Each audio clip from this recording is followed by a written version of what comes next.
to the corner, and there goes Colette crashing to the canvas.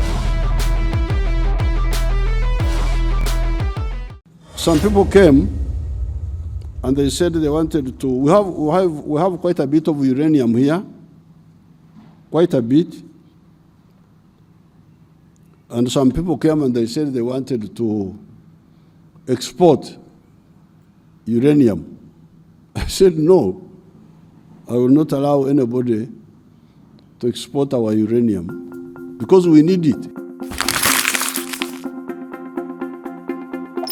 Again, this has been said by many people in the past that the United States of America need to review its foreign policy. We have here one very interesting person, a senator in the US, J.D. Vance is his name. Let's say some things that are very interesting. Let's watch and I'll make a comment later after. We have built a foreign policy of hectoring and moralizing and lecturing countries that don't want anything to do with it. The Chinese have a foreign policy of building roads and bridges and feeding poor people, and I think that we should pursue a foreign policy, a diplomacy of respect, and a foreign policy that is not rooted in moralizing. It's rooted in the national interest of this country.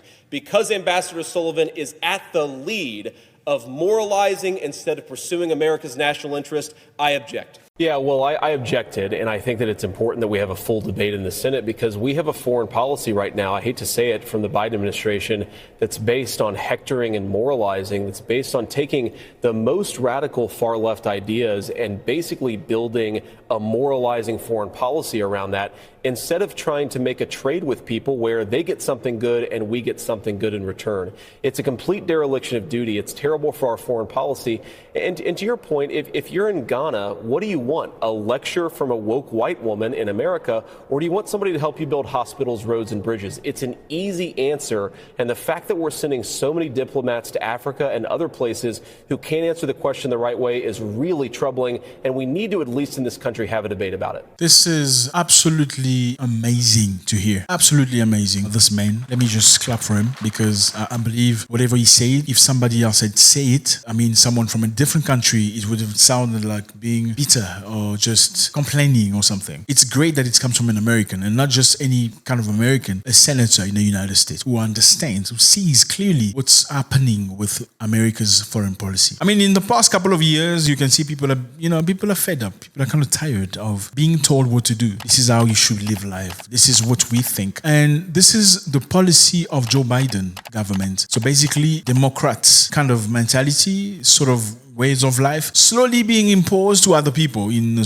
very, very mild, very funny kind of way. You remember just a while back, a few days back, for those of you who know, actually maybe a week back or something, Kamala Harris, she came through Africa via Ghana to speak to the president of Ghana and engage with him regarding the issue with, I can't say it because we're going to get sanctioned, the issue with men marrying men. Okay, so she wanted the Ghanaian president to sort of impose himself against the will of the parliament on what was being voted in Ghana at that time. Let me just remind you that Ghanaians have their own way of life. They have their own views of life. I mean, who are we or anybody else for that matter to go and tell them what to do and how to think and how to run the country? Ghanaians don't believe in that. That's not part of their culture. For them, it's and they make kids. It's not, you understand what I'm trying to say. So Kamala Harris came and tried to put pressure on the president, asking him in a certain way to speak out in public. It was questioned in public. He was going to do something about it. In other words, trying to change the law or trying to adjust the law in a way that suits the American foreign policy, the Biden foreign policy. Many Africans have resisted to that. This is not a brand new story. Many African presidents have resisted to that idea. Let's talk about the Ugandan president recently who has gone ballistic with it. Voted a law that criminalizes completely men who do those things intimately. They voted a law because that's what they believe in. And I firmly believe, fellas, you should let people do what they want with their country. It's their country. And that's the very first form of respect. Once you let somebody feel like they can run themselves and you're not micromanaging them, they begin to listen to you or appreciate who you are. So as opposed to that, China comes to Africa bringing opportunities, building roads, building trains, constructing buildings and many infrastructure. I'm not saying China's better. I'm not saying everything China does is good. I mean, the proof is in the pudding. When they built African Union building, it was packed with so many listening devices. The whole building was trapped. So basically, they put microphones, little microphones in lights, in chairs and stuff. Whenever African presidents discuss within themselves himself. In the African Union building in Ethiopia, all the voices went through the microphones. All the document they reviewed went through the computer. And at night, what happened at night? Do you know? Every night, data left the server in that center going to China every single night. So the Chinese could access all the data from this building they built for Africa. And this brings the next question. Why can Africans just sit together and say, you know what, guys, let's put money together and build something for ourselves. We don't have to respond to nobody. Because China came forward and said, okay, we're going to build this building for you guys for free. Is it really something for free in international politics? Absolutely not. Anyway, so China in some ways is doing things. And whether this is for the right purpose or not, China is showing Africa that I'm not your boss. I'm not your father. I'm not here to tell you how to live your life. I'm just here to do business with you, then go. It's a win-win situation, even though it's not necessarily a win-win situation. And how does that make you feel? Empowered. You feel like you want to trade with this guy because he doesn't mingle into your business, doesn't tell you how to run your country, doesn't talk to you about democracy in their lands. So it's very good to see this American senator speak out. I mean, very recently, the Ugandan president came forward and said, we're not exporting our uranium anymore because he's pissed off. Some people came and they said they wanted to. We have quite a bit of uranium here, quite a bit. And some people came and they said they wanted to export uranium.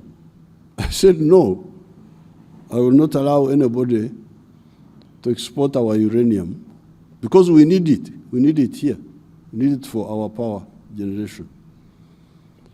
So if you hear that,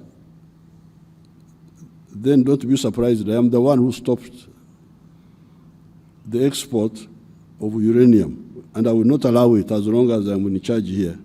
Yeah, doesn't like the fact that you want to mingle into his country and tell him how to run his people. I believe respect should be extended in many, many ways. Let people live their lives. Protect people in all forms. We are all for that. Respect people's life. If you go to somebody's house and he leaves his shoes outside, you don't walk in with your shoes full of mud. You don't do that. That's disrespectful. You leave your shoes outside because the owner of the house respects his house. And this should be something self-taught. You shouldn't have to tell people. And now, listen to the senator saying it openly. You are exporting the Joe Biden mentality and the Democrat way of life to the world and expecting the world to help you. This is not going to work. We need to change this. And this is something very, very interesting. And I appreciate that. And I hope that this is going to change in the future for a more balanced world. God bless.